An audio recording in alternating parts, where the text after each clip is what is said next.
video is about the electronics of a UAV. These concepts are shown here in the context of a quadcopter. Here is a remote controller.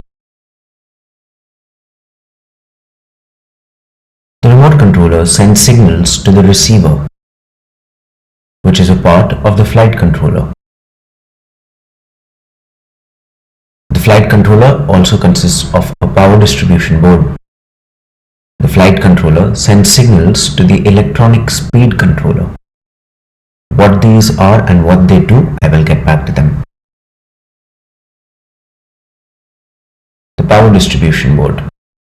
Power is taken from the battery, sent to the power module, which reduces the voltage as per needs, sends it to the power distribution board, which further sends it to different components of the drone.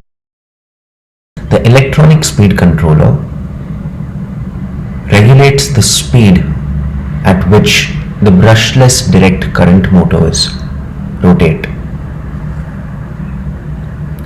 The motors rotate the propellers.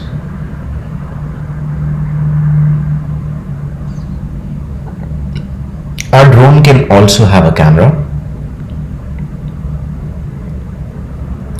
with an on-screen display and a video transmitter. The video transmitter sends signals to the video receiver. Your video receiver could be goggles or video recorder. The flight controller also has a telemetry. The telemetry takes data from the sensors on a drone and sends it to the ground control station. Ground control station are sets of ground-based hardware and software that allow UAV operators to communicate with and control a drone and its payloads, either by setting parameters for autonomous operation or by allowing direct control of the UAV.